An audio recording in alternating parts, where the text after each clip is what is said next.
बिस्मिल्लाहिर्रहमानिर्रहीम। दीनी अहकाम की अक़साम।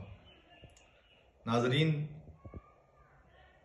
इंतहाई अहम मौजू है कि दीनी अहकाम की 5 किस्में हैं। ये आप ख़ुद भी याद करें और अपने बच्चों को भी याद करवाएं। सबसे पहली किस्म है वाजिब, इसके मुकाबिल में है हराम। तीसरी है मुस्तहब, इसके मुकाबिल में है मकरूह। और 5वीं है मुबाह।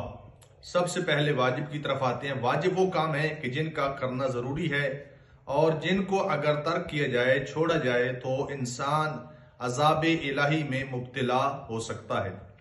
दूसरी चीज़ जो है वो है हराम, यानी जिनसे बचना ज़रूरी है, जिनको अगर अंजाम दिया जाए तो इंसान अज़ाब इलाही में मुब्तला हो सकता है। तीसरी चीज़ मुस्तहब है। मुस्तहब वो काम है कि जिनका करना सवाब रखता है और अगर ना किया जाए तो कोई गुनाह नहीं है। जैसा कि ठंडा खाना खाना, ये मुस्तहब है। या मस्जिद में दाखिल होते वक्त पहले दायां पाँव अंदर रखना और बाहर निकलते वक्त पहले बायां पाँव बाहर रखना।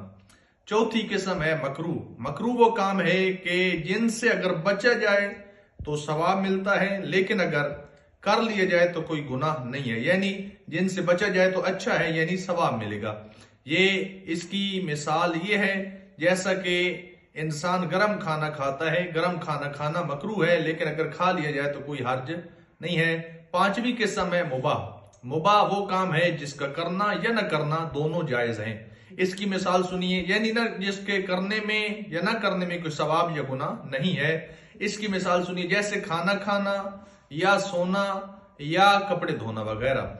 लेकिन इसकी थोड़ी सी वजाहत यह है, अगर इंसान कपड़े धोता है इस नीयत से कि मैं अपने कपड़े धो के इनको पाक करके अल्लाह की इबादत करूंगा, तो यकीनन इसमें सवाब मिलता है। इसी तरह एक बंदा खाना खाता है, खाना खाने का कोई सवाब या गुनाह नहीं है, लेकिन अगर खाना खाता है इस नीयत से कि अगर मैंने खाना खाया तो अल्लाह मुझे इस खाने की बरकत से एनर्जी देगा, ताकत देगा, जिससे मैं अल्लाह की इबादत करूंगा। लिहाजा अगर ये नीयत रखी जाए तो मुबाह काम का भी सवाब मिलता है।